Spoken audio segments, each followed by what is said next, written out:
आशा करता हूं आप सब बहुत अच्छे होंगे। मेरा नाम है सिद्धांत अग्निहोत्री। स्टडी ग्लोस पे आपको बहुत बहुत स्वागत है। ये मैंने एक थोड़ा नया एक्सपेरिमेंट किया है कि मैं बयानों पे आपको पूरा इतिहास बताता चलूँगा, ठीक है ना, लेटरल एंट्री से। तो यहाँ पे कुछ हुआ है, देखिए 2+2 क्या होता है? डिफेंस मिनिस्टर, फॉरेन मिनिस्टर किसी और देश के और हमारे डिफेंस मिनिस्टर, फॉरेन मिनिस्टर एक दूसरे से मुलाकात करेंगे, जो भी प्रॉब्लम होगी उसको सॉर्ट करेंगे, मजे ही मजे। तो ये है। अब अभी देखिए मुलाकात जापान से होने वाली है, ठीक है ना। तो हमारे जो एस जयशंकर साहब हैं, उनकी बहुत बढ़िया किताब मैंने पढ़ ली, फाइनली मैंने इसको ख़त्म कर लिया, ठीक है। बहुत अच्छी तो मैं नहीं कहूँगा, लेकिन अच्छी किताब है, ठीक है ना, बढ़िया है। तो ये इसका रिव्यू मैं बहुत जल्द आपको लेके दूंगा। तो एस जयशंकर जो हैं हमारे फॉरेन मिनिस्टर, तो उन्होंने कुछ कहा है, free, open and rules based Indo Pacific. इसका मतलब क्या है? इंडो पैसिफिक रीजन खतरे में है, चाइना की नज़र है। साउथ चाइना सी से लेकर ये पूरा इंडो पैसिफिक रीजन बहुत छोटे छोटे आइलैंड्स हैं। फिलहाल इस पे अमेरिका जो है वो अपना, उनकी एक तरीके से हेजिमनी है, मतलब अमेरिका का दबदबा है, लेकिन धीमे धीमे चाइना वो उनसे ले रहा है। जितने भी आपके मैरीटाइम रूट्स होते हैं ना, ये सुपर इंपॉर्टेंट होते हैं। क्यों ये सुपर इंपॉर्टेंट होते हैं? क्योंकि आईआर में ही आता है ना, इंटरनेशनल रिलेशन जीएस पेपर 2। आज आखिरी दिन है सेल का। लक्ष्य बैच 1 साल का 10,000, हमारा आंसर राइटिंग बैच 650 रुपये का। कोई भी टेंशन की बात नहीं है दोस्त, फटाक से कोर्स को अवेल करो, बहुत ज़्यादा तुमको फ़ायदा होगा, बहुत ज़्यादा तुमको फ़ायदा होगा। तो बात इतनी सी है कि हम बात कर रहे हैं यहाँ पर जापान की, जापान और भारत की। तो maritime routes are very important, क्योंकि यहाँ से ट्रेड होता है।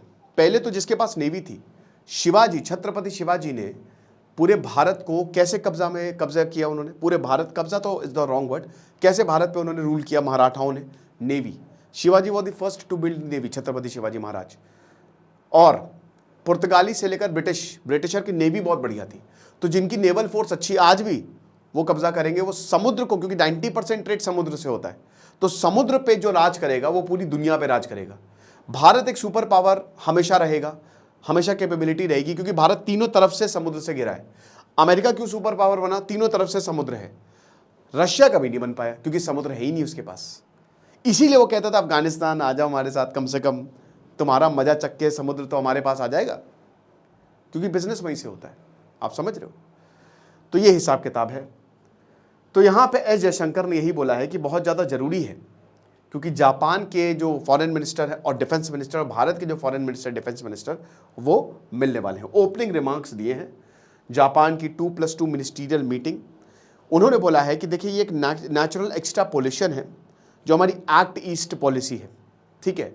यानी कि एक्ट ईस्ट पॉलिसी को हम अब जो साउथ ईस्ट में देश है हम उनको तो कर ही रहे हैं, लेकिन हम इसको और ज़्यादा बड़ा कर रहे हैं, ठीक है ना।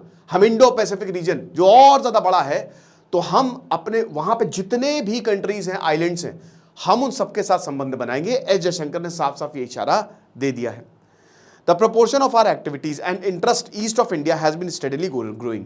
तो जिस तरीके से भारत आगे बढ़ रहा है, मैं देखिए बयान से ही आपको पूरा इतिहास समझाऊंगा, सब चीज़, सारी सिचुएशन समझाऊंगा। जिस तरीके से भारत जो है वो बढ़ रहा है, और जिस तरीके से भारत को छोड़ रहे हैं देश, चाइना ने बैंड बजा दी है। बांग्लादेश चाइना के हाथ में आ गया, कुछ भी बोले बट चाइना बहुत खुश हुआ।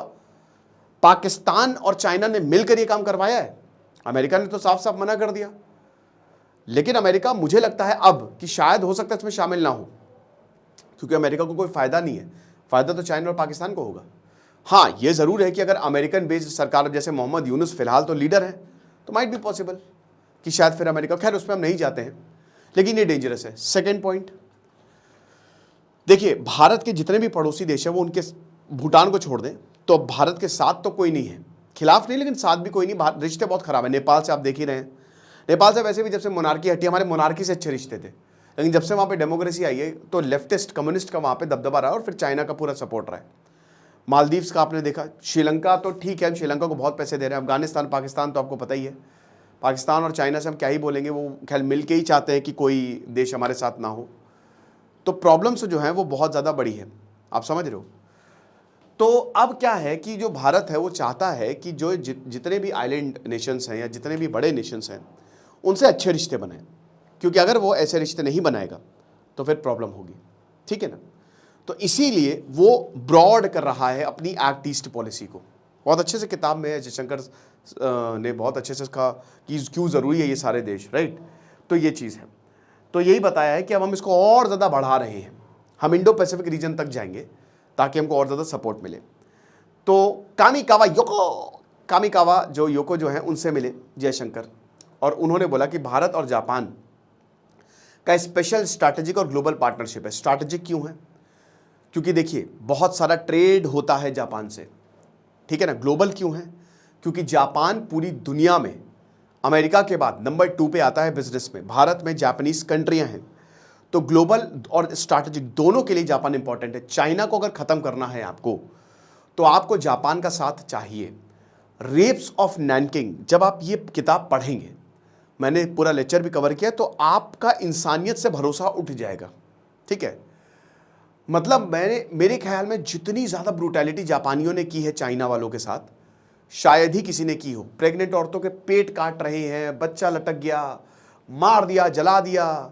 समझिए कि एक ऑफिसर आया, उसने दरवाज़ा खोला, किताब में वर्णन जो किया है बहुत, कि मतलब दरवाज़ा खोला, सीधा गोली मारी, ठीक है ना। और जैसे ही उस आदमी को गोली मारी, तो जो औरत है उससे चिपट गई कि क्यों मार रहे हो, मेरे हस्बैंड थे, उसको गोली मार दी। उसके बाद जो आगे 2 लड़कियां थी 14-15 साल की, उनका रेप किया, उनके दादा और दादी के सामने, दादा के दादी के सामने को मारा, सर काटा, और उसके बाद फिर मतलब इट इज बहुत ही ब्रूटल है ये, ठीक है। तो जापान एक बहुत ही खतरनाक देश था और जापान की सारी ताकतें बांध दी गई है। Japan is like Hanuman. Hanuman ji जो है वो बहुत ताकतवर थे, वो धर्म के लिए ख्याल खड़े थे हनुमान जी, तो उनकी शक्तियां बांध दी थी। तो जापान ने शक्तियां बांध दी गई। अब जापान को पता है कि जिस दिन, देखिए जापान की शक्तियां कैपिटलिज्म में लगी, आज पूरी दुनिया पे जापान रूल कर रहा है। जापान एक ऐसा देश है जहां पे हर कोई रहना चाहेगा, हालांकि अकेलापन वहां पे बहुत ज़्यादा है, नो डाउट, लेकिन जापानी बहुत ही, दे आर वेरी डिसिप्लिन्ड, वो बहुत डिसिप्लिन रहते हैं। टाइम की उनको वक्त पता है, बहुत डिसिप्लिन रहते हैं, वो अपने देश को गंदा नहीं करेंगे, बहुत अच्छे से। इतने अर्थक्वेक आते हैं, लेकिन जापानी ससुरे भूकंप को भी उनको कोई प्रॉब्लम नहीं है, वो भूकंप को भी झेल लेते हैं। भारत जैसा, अगर मान लीजिए भारत ऐसे स्थिति में होता, वहाँ पे 4 टेक्टोनिक प्लेट्स जो हैं वो हैं, इनकी बाउंड्री पे आता है, उनकी एज पे आता है, अगर भारत होता ना तो भारत बर्बाद हो गया होता। लेकिन जापानी जो है ना वो इतने ज़्यादा मेहनती है कि उन्होंने कितने सोल्यूशन जो है वो निकाल लिए।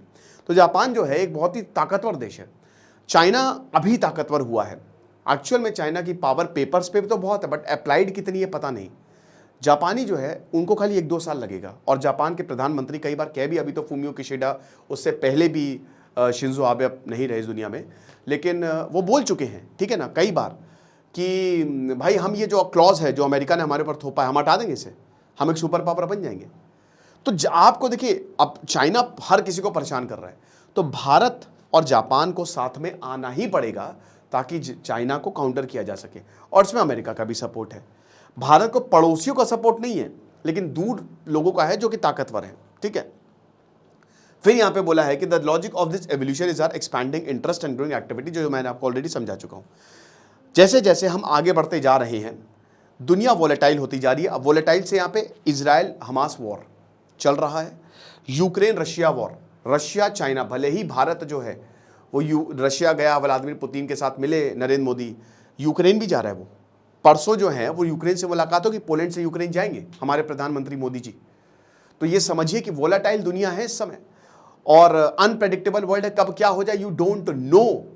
सो we have to keep everything in our pocket, everyone in our pocket, every strategies that has to be made must be superb। तो जो भी चीज़ें हैं ना कि वो कमाल होनी चाहिए। तो इसीलिए हम किसी को छोड़ नहीं सकते, हमको सबका साथ सबका विकास करना है। whom are substantial मतलब हाँ ठीक है। तो there is a need for reliable partners. अब रिलायबल पार्टनर जापान है। जापान भारत के साथ हमेशा खड़ा है। मार्केट में अगर आप देखो तो देखिए अभी भी हम सब जापानीज ब्रांड ही तो यूज़ कर रहे हैं, और क्या यूज़ कर रहे हैं, चाहे एसी हो, ठीक है ना, चाहे कार हो, मारुति सुजुकी अभी भी नंबर 1। कहते हैं ना कि आपको अगर इकोनॉमी की नब्ज पता करनी है, भारत की इकोनॉमी ऊपर जा रही कि नीचे जा रही, तो मारुति की सेल्स देख लो बस। तो ये हिसाब किताब है। और साथ ही साथ यही बोला कि it is very much important कि हम रिलायबल पार्टनर्स के साथ काम करें, जो कि बहुत ज़्यादा ज़रूरी है। चाइना को रोकने के लिए देखिए, साइंस और टेक ये जापान के पास है, हमारे पास साइंस एंड टेक में हमने निवेश नहीं किया। हम यही सब करते रहे, बंटवारा, मतलब बंटवारा इन द सेंस कि ये इस पे लड़ो, उस पे जात पात, इन सब में ना हमने अपना बेड़ा गर्क कर लिया है, to be very frank. China ने इसमें बहुत इन्वेस्ट किया। चाइना कहाँ से कहाँ पे, आप खाली बोल दीजिए चाइना, हम बर्बाद हो जाएंगे। गूगल शटडाउन हुआ, एयरपोर्ट बंद हो गए, समझ रहे हो। हम पूरी तरीके से अमेरिका के ऊपर डिपेंडेंट है, व्हाट्सएप से लेकर गूगल सब, चाइना नहीं है। चाइना ने सब अपना बना लिया, जैसा भी उन्होंने बनाया। और चाइना में बहुत डेवलपमेंट है, बहुत ज़्यादा भयानक डेवलपमेंट है। ऐसी ऐसी चीज़ें चाइना में जो आपने देखी नहीं होगी। No doubt democracy is always better, लेकिन हमेशा एक चीज़ याद रखिएगा कि भारत को साइंस एंड टेक पे ज़बरदस्त काम करना है, जो कि नहीं है, क्योंकि politicians he science and tech background से नहीं आते। और मेरा मानना यह है कि अगर साइंस एंड टेक बैकग्राउंड से पॉलिटिशियंस आए तो साइंस एंड टेक का बहुत ऊपर जाएगा, या फिर वैसी सोच वाला इंसान है कि साइंटिफिक टेम्परामेंट बढ़ाया जाए, राइट, क्योंकि वही आपको, आपके देश को आगे बढ़ाएगी। तो साइंस एंड टेक जापान के पास है, फिलहाल अभी हमारे पास है, लेकिन हम उतना काम नहीं कर रहे हैं, तो हम जापान की मदद ले सकते हैं उस चीज़ में। हम जापान जो है वो चाइना को इस चीज़ से काउंटर में रख सकता है। भारत चाइना के साथ बहुत ट्रेड करता है, रातों रातों हम ट्रेड बंद नहीं कर सकते, लेकिन हम अपने और पार्टनर्स को, जैसे हम अपनी, जैसे अभी बजट इस बार का तो बहुत ही बेकार था, लेकिन आप ये समझिए कि हम टैक्सेस कम कर सकते हैं, हम भारत के मार्केट को और ज़्यादा फेवरेबल बना सकते हैं, ठीक है ना।